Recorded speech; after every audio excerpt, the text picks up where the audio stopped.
Dawn of War, in my opinion, is the culmination of real-time strategy brilliance. StarCraft be damned. This is the king of carnage. It puts the Ra in Emperor. The original game, referred to as Dawn of War 1, is 20 years old, and an anniversary edition was released on Steam in October 2024. It contains the original game and the 3 expansions, including Winter Assault, Dark Crusade, and Soulstorm. I thought that it was a good time to praise its awesomeness, and maybe make a few converts while I'm at it. So what's this video about? It's part guide, part review, but all praise, baby. I'm going to go through these questions that you might have about the game. What's the game about, and how do you play it? Where do I start once I've purchased it? The 9 different races and how they play, how to optimize it, because let's be honest, it is a 20-year-old game. Some of the most popular mods that you can apply to get even more out of the game. Where you can go to play with others. Where you can go so you can watch games and learn some strategies. Where you can go maybe if you want to learn more about 40k lore. And then finally, I'm going to make some custom badges and banners live on screen and run you through that too. And please leave a comment below and give me a like if you're here because you're already into Dawn of War, because I just need to know I'm not the only one.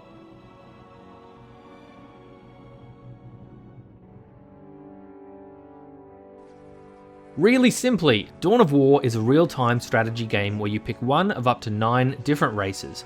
You paint them how you like, give them ridiculous custom badges, build up your base and technology faster than your AI or human opponents, and then crush them with impunity and bullets the size of boulders. Despite having 9 races, they're incredibly well balanced. But otherwise, it's just like every other RTS game ever made, right? Wrong! Wrong, wrong, wrong. The key difference, and listen up because this is important, is the way you generate income. Most strategy games, StarCraft included, have you mining minerals or mining ore, and this can lead to newer players playing quite defensively behind walls, building an apocalyptically ginormous army, what we in the biz call turtling. Now, Dawn of War does economy in a much more engaging way.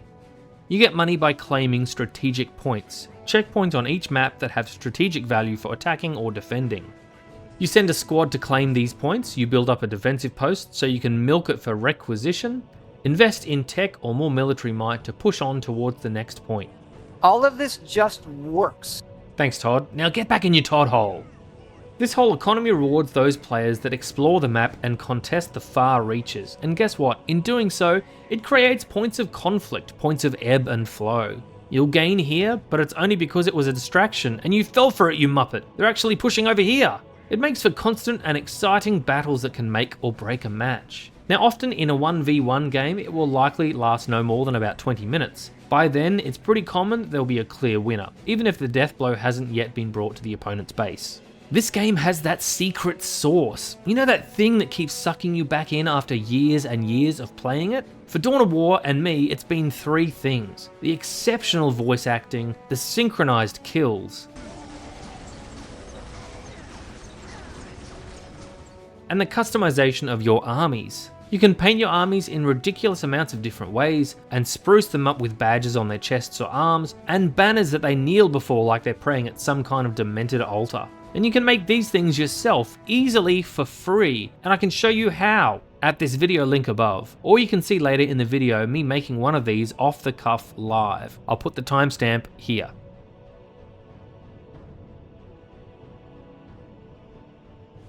There are 4 separate games/expansions in the Anniversary Edition, and you'll find them as separate entries in your Steam library. There's the original game called Dawn of War Gold, there's the Winter Assault expansion, there's the Dark Crusade expansion, and then finally there's the Soulstorm expansion. You can play any of these games in a whole number of ways, but ultimately, where should you start? If you're new, or you just want a single player style campaign, I would highly recommend starting the campaign of the original Dawn of War Gold. You get taught how to play as the Space Marines, who are a good race to start with. You get shown the mechanics of the game in a story-based narrative that helps make everything you're learning just a little bit more fun. If you want a more free-form style of campaign where you take a planet nation by nation, risk style, crushing each race at your own pace, play Dark Crusade's campaign and then maybe think about playing Soulstorm's campaign. If you want the whole toy box of units opened up to you so you can discover what does what yourself and fight AI enemies either cooperatively with mates or solo with AI pals, Skirmish is your jam, and you can play that in any of the 4.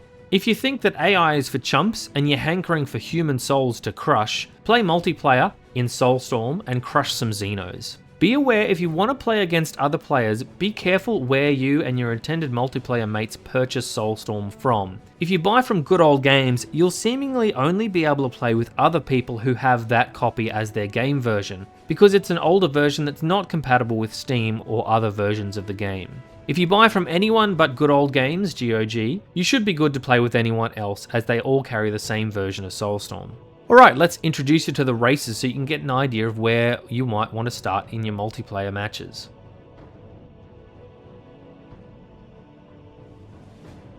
Depending on which game or expansion you play, you'll have different races available to you.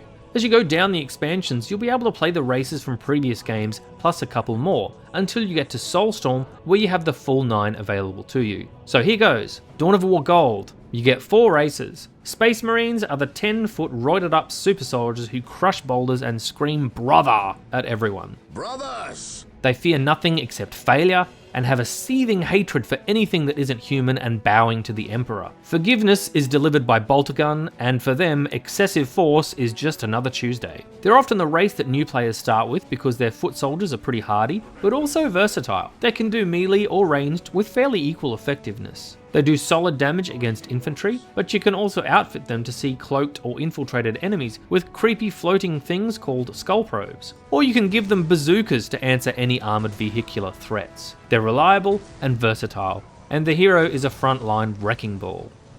The Eldar are the opposite end of things. They're space elves who are faster to move about, but can be a bit squishier to compensate. Their strength lies more in ranged combat than melee combat. Their units individually are less versatile and more task focused. You've got good infantry killers with Dark Reapers, and you've got good vehicle damage with Fire Dragons, but don't think they'll do much damage to anything other than what they're designed for. Eldar are crafty little buggers, able to cloak their buildings and even dive into warp portals to pop out somewhere else and flank you. They can be really annoying to fight.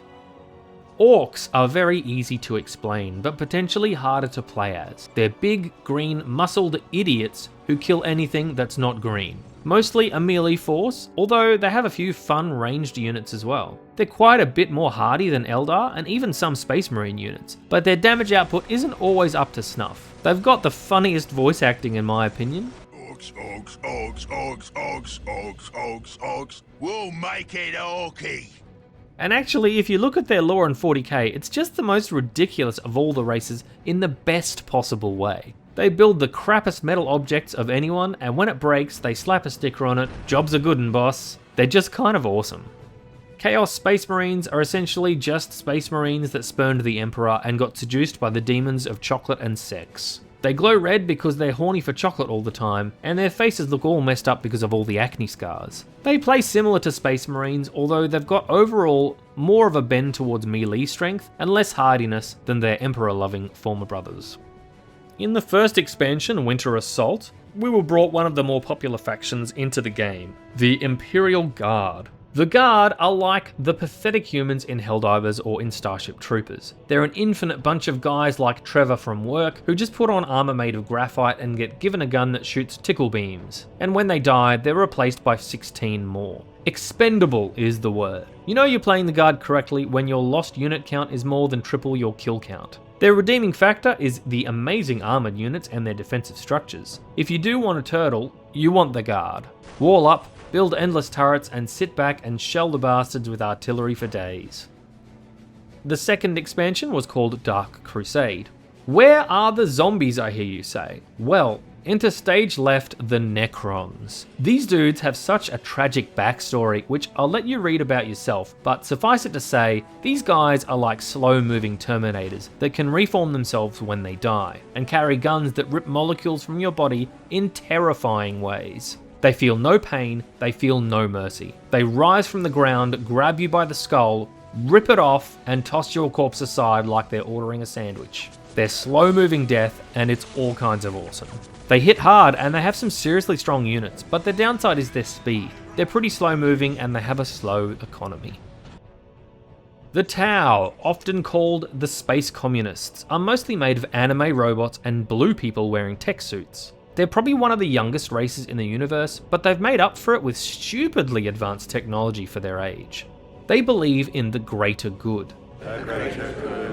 Which is a collectivist philosophy extolling the virtues of the benefit to all at the cost of individual needs. They're similar to the Eldar in that their units are even more range focused, and any melee duties are handed off to other non-Tau units that have joined the greater good, like the Kroot, who will happily rip your face off and eat your spleen in their service. And the final expansion was Soulstorm, introducing the Sisters of Battle. My latest favourite race are the Sisters of Battle. Nuns with guns, bolter bitches, whatever you want to call them, they're frickin' badass in my book. These ladies are devout in their belief that the Emperor is a god, and they worship at the altar of his greatness. Non-believers and aliens are only fit to be purged by cleansing flame and burned into oblivion. They are so devout in this belief that their magnitude of worship allows them to cast spells and magics that can turn the tide of battle in their favour. They're not as hardy as Space Marines, and they're not as damaging as other races' ranged units. But when they get going, these normal-sized nuns in power armour can really make you think twice about messing with them. And the final race of the 9 is the Dark Eldar. Similar to how the Chaos Marines are Marines gone bad, these are Space Elves gone bad. Only they are so much worse. If you read the lore about these guys, it would probably give you nightmares for years. Their disgusting excesses basically birthed a new god of chaos, who revels in torture and BDSM. They're no longer as fast as their elder cousins, but they are essentially a glass cannon race. They hit like a truck, but can't deal with much of a pushback. Strike hard and strike fast, but make sure to shield your units in cover, or you'll be in a world of hurt. Which is probably exactly what Slaanesh wants, so yay you. Now that I've explained the different factions, you're keen, right? Well, hold the phone. Before you dive in and actually play the game, you'll need at least one tweak to make things a bit more optimized.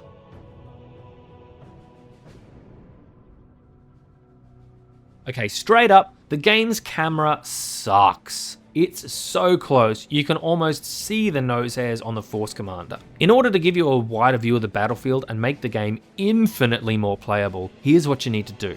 Go to www.dowstats.ru, find download at the top and go to the second option, camera mod. Click it to download.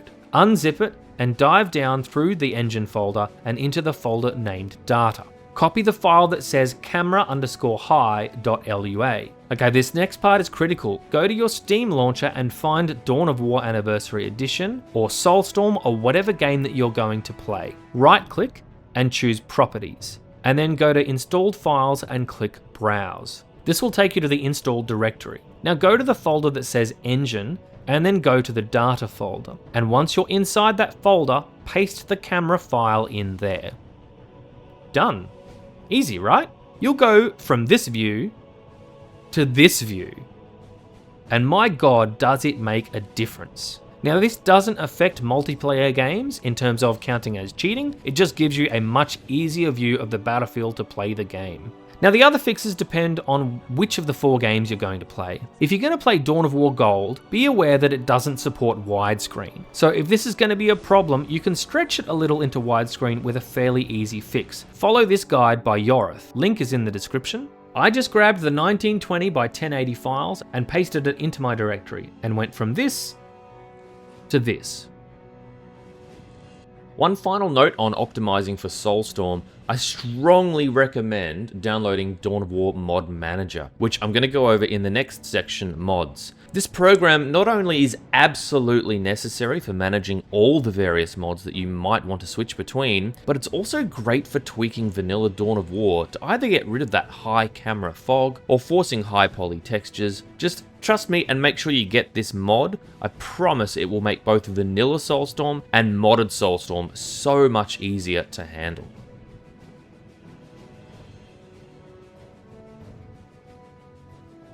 Apart from the quality of life modifications done in the previous section to make it a bit more playable, there are a ton of mods that you can enjoy. These are often aimed at the latest expansion Soulstorm because the widescreen support and the ability to play as the most races just makes it easier. These are just the most talked about mods at the time of this recording. Tartarus and Lorn 5 Campaigns mod. This mod allows you to play the Gold and Winter Assault campaigns in Soulstorm. It's not intuitive to install, so I'm going to run you through exactly what you need to do to get it going, because I actually think it might be the best way to experience the campaign from those first games in widescreen glory. So head to the page on ModDB. Links again are in the description. Scroll down to Files and find the most recent file that has the subtitle Full Version. This is very important. For me currently, it's version 4 being the most recent. Download that file, and once it's downloaded, unzip it. Next, go to the most recent patch of that version. Currently, it's version 4.2. Download and unzip that too. Now, go to Steam and find Soulstorm. Right-click, go to Properties. Then click on Installed Files and navigate to Browse. This will take you to the game's installation folder. Open up a second window showing those files you've just downloaded and start with the full version that we downloaded, version 4. Navigate down into that directory until you see the files here on the left. Copy them and paste them into the games folder. Next, go to the patch, which for me was version 4.2. Navigate until you see Campaign Missions folder. Copy that over to the game folder. And that's the installation done. You'll now be able to launch Soulstorm and go to Game Manager. If you don't see this other option here labeled Campaign Missions, then you've messed something up. Activate it, and this will likely restart your game. I often have to Alt-Tab out of this because there's a little bit of a graphical glitch, but once I click back into it, it fixes it up pretty quickly and I'm able to launch into either the Gold campaign labeled Dawn of War campaign, or into the Winter Assault campaign, which is labeled as Forces of Order and Forces of Disorder. The Dawn of War mod manager. So I briefly mentioned this in the optimizing section of the video. Basically, you cannot manage the rest of the mods of Soulstorm in any better program than this. It's absolutely essential for smooth running vanilla or modded game. It will not only allow you to search for mods inside this program, but it will also tell you what bits you might be missing for the mod to work. Once you get this, you will no longer be launching the game from Steam, you'll be launching from this. Take-home message is absolutely get Dawn of War Mod Manager. There are a few settings that you'll likely become familiar with. There's the turn fog off, which clears up the high camera view to make things much more visible in-game, as well as this option to turn LAA on. I don't fully understand this setting, but Tartarus from the Dawn of War Reddit has helped me make things a little bit clearer. This game is old, 32-bit old to be exact, which means that it only utilizes a maximum of 2 GB of your RAM, regardless of how much you have stacked in your beast of a PC. Without getting our hands on the source code, fat chance of that, the best that can be done is to help the 32-bit program access a maximum of 4 GB in a 64-bit operating system, with a feature called Large Address Aware, or LAA. So by enabling LAA, you're essentially doubling the RAM that Soulstorm can access from 2 GB to a maximum of 4 GB, which is essential to successfully running Unification,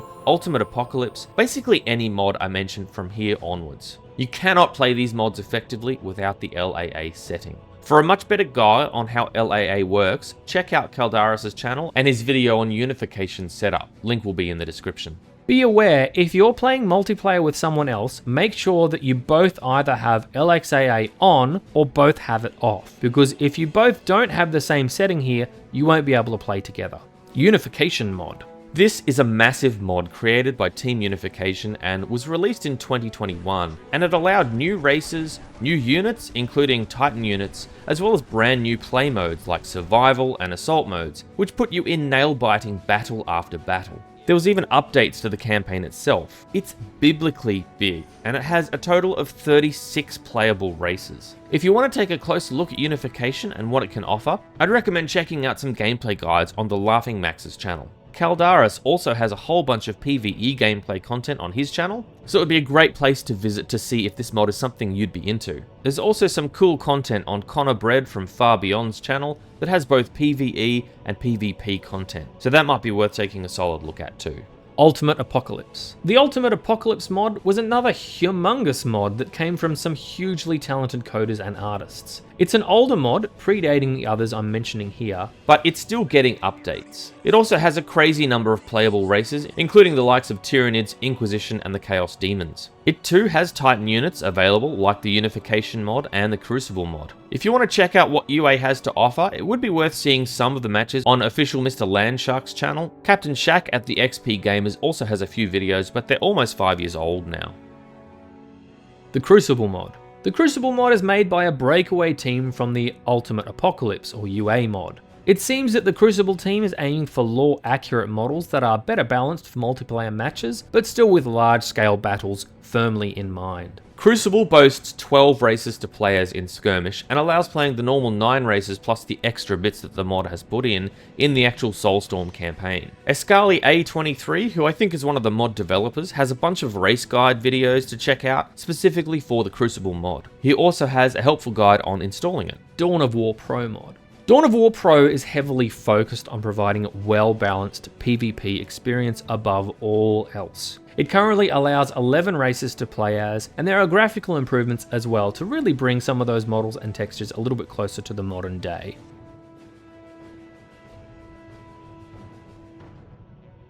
Well, first things, if you're wanting to play multiplayer, you'll pretty much have to play Soulstorm to find the most matches available.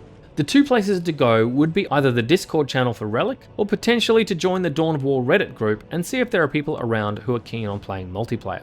There's also the Dawn of War stats.ru site where you can download Dawn of War online, which seems to be pretty active still. Be aware that the sites are often in Russian and will need translation and maybe even some interpretation.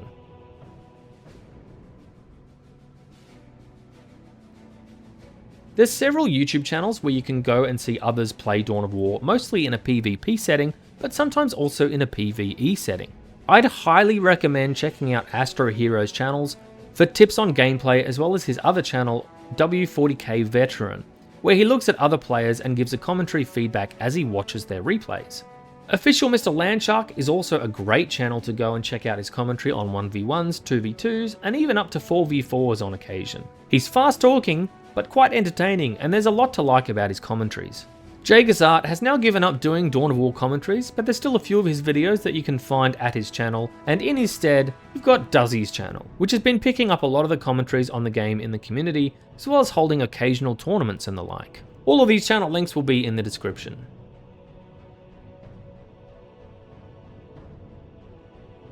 You want more 40k lore? Okay, here you go. I've got into the lore because of this game, so I'd expect I wouldn't be the only one. So in that vein, I can highly suggest 3 channels to check out if you want a deep dive into all that is 40k. Luton has some truly excellent videos on the Warhammer 40k universe. They're highly informed, well edited, and fantastically scripted. I can't recommend this channel enough if you want something to learn from, or listen to when you're doing something else, or just for a lazy Saturday Arvo entertainment. It's really good stuff. Next, we have Bricky's channel. Bricky also has some very approachable videos on the lore, as well as the tabletop game from which this has all sprung. I really like watching him explain all the factions in 40k and their differences, and I frequently go back to these videos of his because it's just so damn entertaining. If you want to watch an awesome animated movie set in the 40k universe that was made by one guy in a cave, I'd very much recommend you to the Astartes videos, which are widely regarded as some standout rendering and animation clips.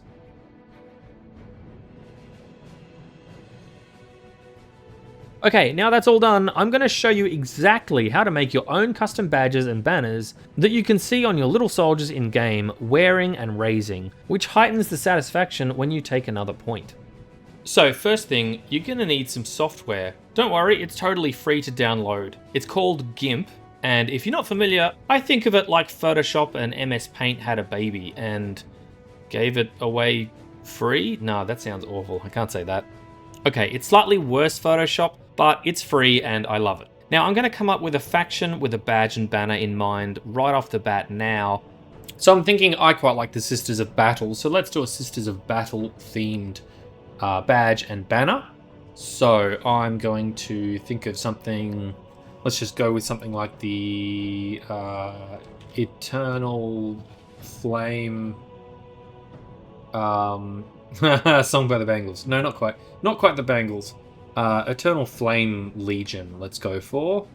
So Eternal Flame and do Icon. They do like burning, so... Oh, see, I really like this. This is cool. Eternal Flame Icon. This one's actually even a better picture. Look at that. That's pretty nifty. I don't know what that's from, but I like these wings. I like this angular thing. I think we could make that into a really cool badge and banner. So I'm going to copy that image and I'm going to bring it into GIMP and we're going to see what we can do with it. Okay, so we're in GIMP now. You can download this for free. I've got some links in the description to help you do that. It's a completely free software. As I say, it's a bit like Photoshop, but just free. So we're going to go new and we're going to do a canvas of 1920 by 1080 to start with. We have to resize it eventually, and we will do that. First things first, you got to make sure that you're doing your image mode is in RGB for the game to recognize it. So no grayscale or any of that crap. RGB, very important. Second thing, you want to make sure that you've got a transparency layer. So layer, transparency, add alpha channel.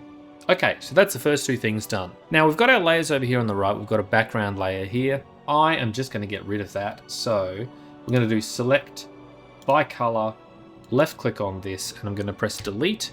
So now we've got an empty, invisible background layer that we can work with. And I'm going to open up that image that we took from the Google search, and we're just going to play around and see what we can do with it. Really important when you do that to open as layers. All right, so there's our Eternal Flame image. It's kind of already looking pretty awesome. Now, the thing about these things is you don't want to overcomplicate the image. And once I size this down, it will become a little bit muddied, I would wager. There's already some strange colors going on. So let's just drop the canvas size to the same image here. So we'll go to Image, Fit Canvas to Layers. Oh, we can't do that. Let's just delete our background then for the moment. Delete layer. And so then we're going to go Fit Canvas to Layers. That's better. Okay. Right. What are we going to do with this? Let's just drop this to the image of the size that the badge would be in game. And I just want to see what happens. We can always undo it. So we're going to do a layer, scale layer. We're going to do 64 pixels by 64 pixels. And scale. And I'm just holding control and scroll wheeling in to see it. Doesn't look too bad, if I'm honest. Actually, looks kind of okay. What I wouldn't mind doing is taking out some of the background color though. So let's do Control Z. That way we can undo what we've done. And I think I might delete some of this grayness. So let's go select by color and select this gray layer at the background and see how much of that we can get rid of. I'm left clicking and dragging right and left just to see how much I can delete without getting rid of the image itself. Let's try there. We'll just press delete. It's not too bad. Some of the redness, you can see it's taken some of the red out of this, but I think we can fix that. The rest of this is looking okay. So I'm going to go to the select and none to get rid of all of that weirdness that was going on there. And now I'm going to use the eraser, make that size a bit bigger, get rid of all of this nonsense muddying things here. See if we can recolor this. I'm going to use the paintbrush by pressing P, and I'm going to use this little dropper here to choose that color there. And I'm just going to add a bit of color in here. Drop the size of the brush a wee bit. Just...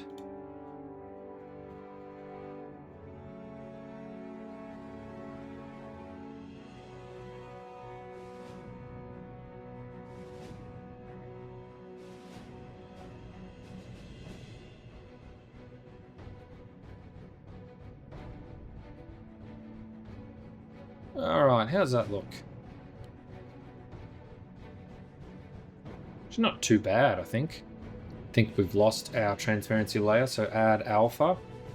Select by color. Delete, that's better. Okay.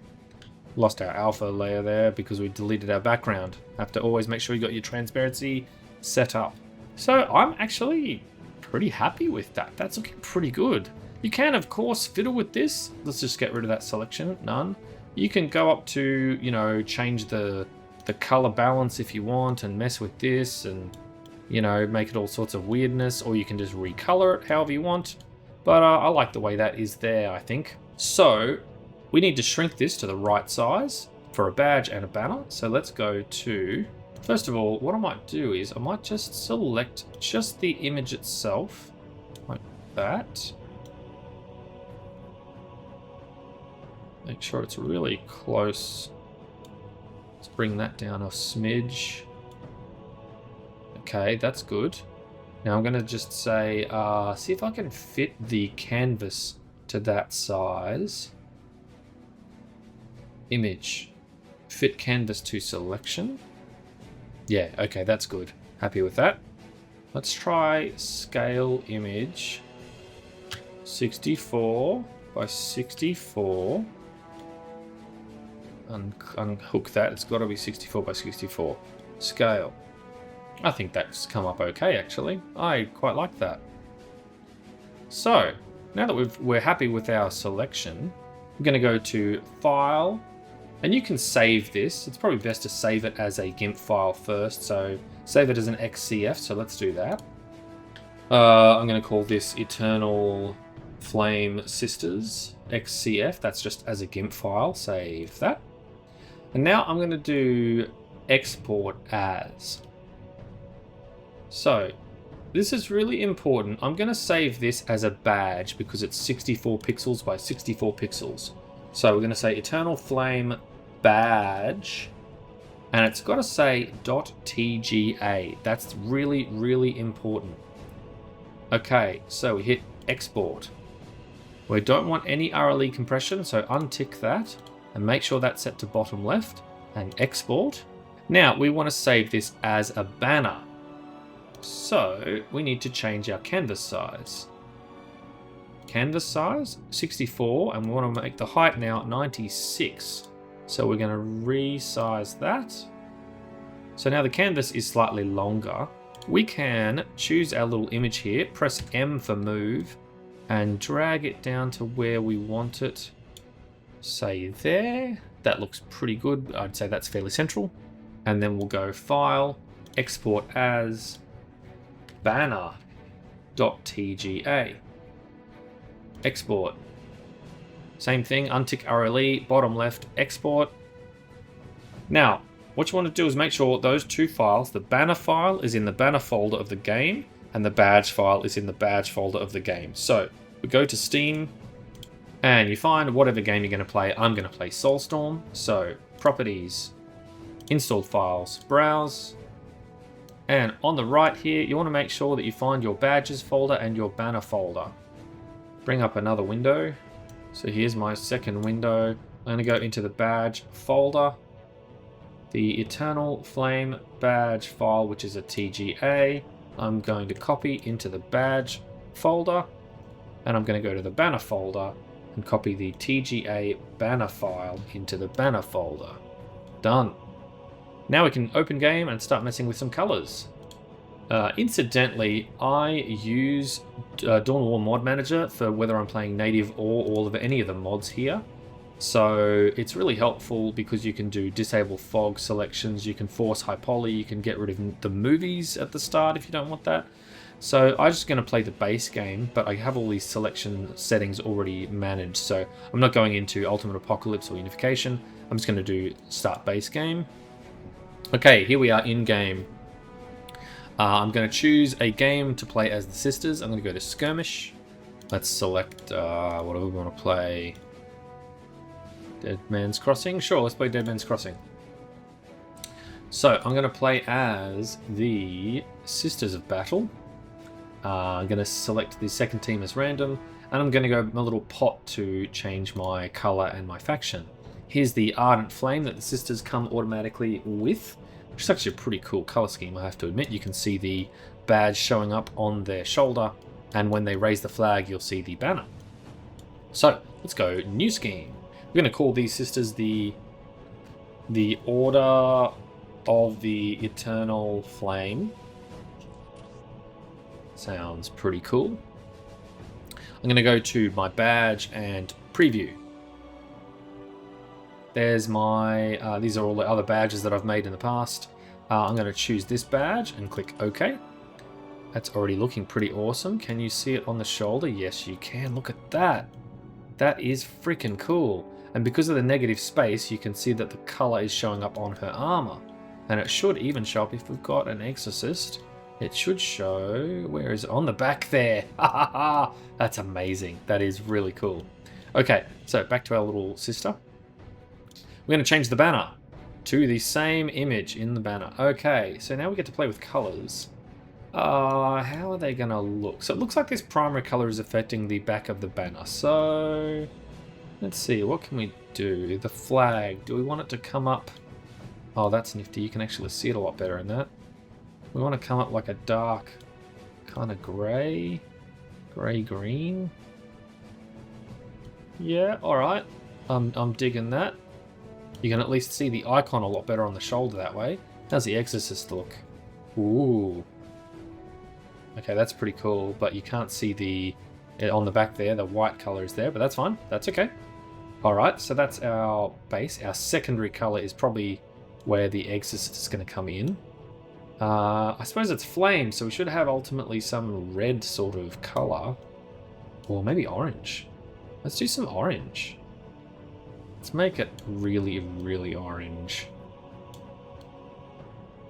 Yeah. Yep. I think that's good. And I'm going to make the trim that red colour. Is that what's affecting the armour there? Yeah, okay. Ooh, black. Do we want that black? How does that affect the Exorcist? Oh, that's not bad as well. What other colours can we do? The trim doesn't really affect the vehicle over much. There's this sigil on the side there. Let's go for maybe a nicer grey. Battle-worn grey. Even a bit darker than that. Yeah, that's nice. I like it. Yep. I'm very happy with that. Okay, weapon. That's too black, I think. Let's make it more of a gunmetal grey to white, even. Does that affect her neck? No, it doesn't. Okay. Yeah, I think that's better. I'm happy with that. That's looking good. Looking really good. Yep. Yes. Everything about this I like so far. Trim. What's that affecting? Okay, so maybe let's make that trim bright red. Yeah, okay. Where's that effect? Here. It's the lights. Yeah. Yes. Alright. I think I'm pretty happy with that. That's looking really good. Look at that. Okay, the Order of the Eternal Flame is complete. Let's pop in game and see what the banner looks like. Save scheme. The thing I like about this game, while we're waiting for these guys to come out, is the fact you can hold Alt and then, like, spin in-game and look at your 3D exciting things happening. There's our missionary. And if you don't like that, you can always hit backspace and bring it back to the normal view, like this. But let's scroll in now and have a look at our flag raising. That's pretty cool. You can see the flag. It is totally orange, so it is a bit lost in there, but otherwise it's pretty good looking. Hello, missionary. Sounds like we've got sisters. Let's have a look at you. Let's turn that off so we can actually see them a bit better. Yeah, see that comes up so nicely on their shoulders. That's really, really good. I think they look great. So that's how you make badges and banners. And yeah, sometimes you'll have to go back to the drawing board and pop the colors a little bit more. Like this flag over here. Let's see. It's not too bad. There is a little bit of a loss of that contrast because of the orange background color. You lose that flame color. But there you go, that's it. That's badges and banners. You can customize them, make them all sorts of different colors, negative spaces, do your own thing, and yeah. Thanks so much for watching this video. It's taken a lot of hours and a lot of effort to put together, but I hope you found at least parts of it entertaining and useful. If you have any questions about Dawn of War, how to get things working, or any other questions, feel free to leave me a comment below. And if there's something you'd like to see in another video, then just let me know. Thanks again.